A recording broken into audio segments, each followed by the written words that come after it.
Real Madrid coach আরবালোয়াকে এই season শেষে বিদায় দেওয়া হবে নাকি আরও এক সিজন সময় দেওয়া হবে এ ব্যাপারে ইমিডিয়েটলি কোনো প্রকার সিদ্ধান্ত নয়, বরং এল ক্লাসিকোর পরে রিয়াল মাদ্রিদ সিজনটা কিভাবে শেষ করে সেটার উপরে ভিত্তি করে সিদ্ধান্ত নেওয়া হবে এবং আরবালোয়ার সঙ্গে কথা বলবেন ফ্লোরেন্তিনো পেরেজ, এরপরে সিদ্ধান্ত নেওয়া হবে। তবে রিয়াল মাদ্রিদের সাবেক লেজেন্ড ইকার ক্যাসিয়াস একটা মন্তব্য করেছেন, যেই মন্তব্যটা পরবর্তীতে যেই কোচে আসুক না কেন তার জন্য সব থেকে বেশি একটা চ্যালেঞ্জিং পরিস্থিতি তৈরি হচ্ছে, হোক সেটা আরবালোয়া, হোক সেটা অন্য কেউ, সে ইয়র্গেন ক্লপ হোক কিংবা অন্য যে কেউ হোক।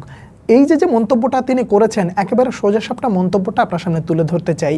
বায়ার্ন মিউনিখের বিপক্ষে রিয়াল মাদ্রিদ যে হেরে গেছে কী কারণে, সেইটার একটা কারণ উল্লেখ করতে গিয়ে তিনি এভাবেই বলেছেন, জুড বেলিংহামকে ভিনিসিয়াস জুনিয়র বলেছেন যে তুমি চুপ করো। এইসব কারণেই রিয়াল মাদ্রিদ বায়ার্ন মিউনিখের বিপক্ষে হেরে গেছে। শুধু তাই না, তিনি এভাবেও বলেছেন যে এই জিনিসগুলোর সমাধান আসলে করা উচিত।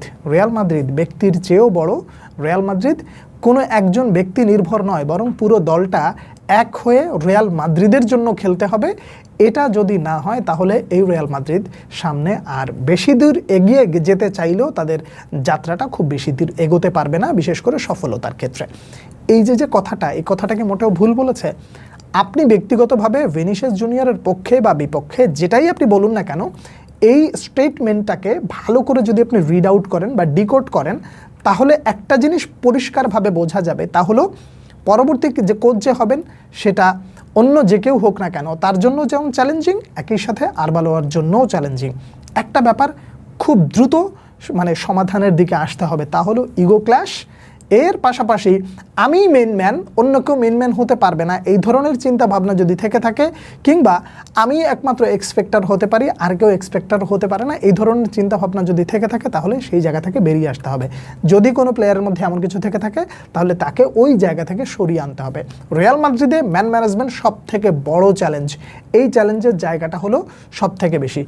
জাভি আলোনসোর আমলে এই ইগো ক্ল্যাশটাই কিন্তু হয়েছিল এবং একজন ভালো কোচ হওয়া সত্ত্বেও তিনি কিন্তু রিয়াল মাদ্রিদে খুব বেশি দিন সাফার করতে পারেন নাই বা ওই জায়গাটা ওইভাবে নিয়ন্ত্রণ করতে পারেন নাই, কিংবা হজবরলা করে ফেলেছেন, যে কারণে তার ইতি টানতে হয়েছে। একজন ভালো কোচ হওয়া সত্ত্বেও তিনি পরবর্তীতে লিভারপুলের দায়িত্ব নিলে কি করবেন সেটা তখন দেখা যাবে, কথাবার্তা চলছে, তিনি হয়তো বা লিভারপুলের দায়িত্ব নেবেন। কিন্তু কথা হলো আরবালোয়া এক ম্যান ম্যানেজমেন্টের দিক থেকে অসাধারণ, এই মুহূর্তে এত দ্রুত বলাটা ঠিক না, তবে তিনি যেভাবে পেরেছেন রিয়াল মাদ্রিদের মেরিট বুঝে তিনি এগিয়ে যাচ্ছেন। কিন্তু ইকার ক্যাসিয়াস যেই মন্তব্যটা করেছেন, এই মন্তব্যটা খুবই ভয়াবহ।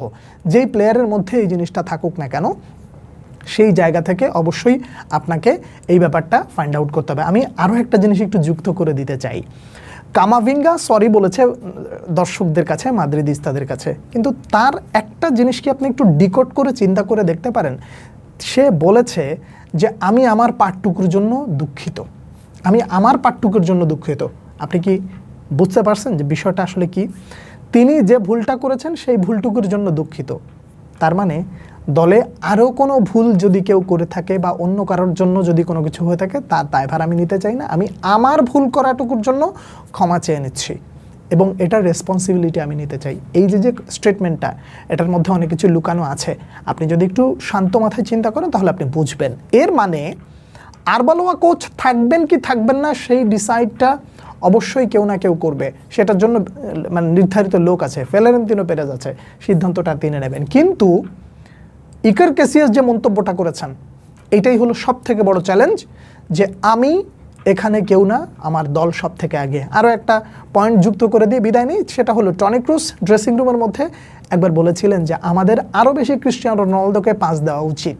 ক্রিস্টিয়ানো রোনালদো তাকে থামিয়ে দিয়ে চুপ করো।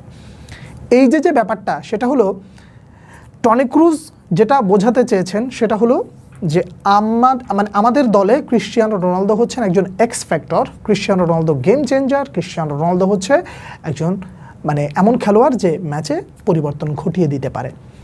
এই যে বিশ্বাস তার উপরে করা, তিনি আবার পক্ষান্তরে বলছেন আমি একা নই, আমরা সবাই, তুমি থামো। এই যে সমন্বয়টা, এই সব চিন্তা ভাবনার পিছনে একটা জিনিস, সেটা হলো রিয়াল মাদ্রিদ।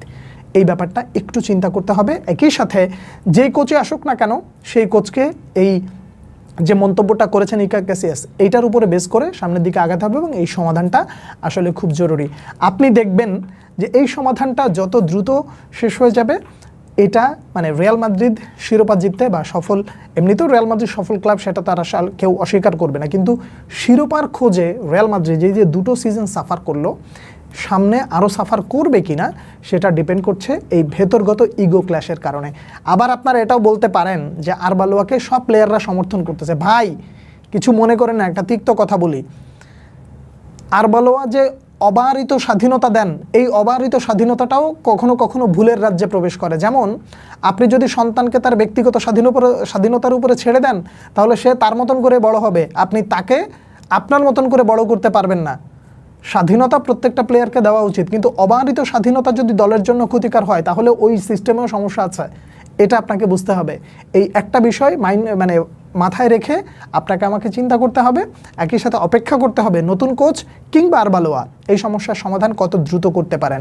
যত দ্রুত করবে তত দ্রুত রিয়াল মাদ্রিদ আরও সাফল্যের দিকে এগিয়ে যাবে বলে আমি ব্যক্তিগতভাবে মনে করি। এবার আপনার কাছে একটা প্রশ্ন, যে রিয়াল মাদ্রিদের এই সমস্যাটা কি বিগত 2 সিজন ধরে, আগে কি ছিল না? এই প্রশ্নের উত্তরটা আপনার কাছে ছেড়ে দিলাম। আপনারা কে কী ভাবছেন জানাবেন পরবর্তী ভিডিওতে।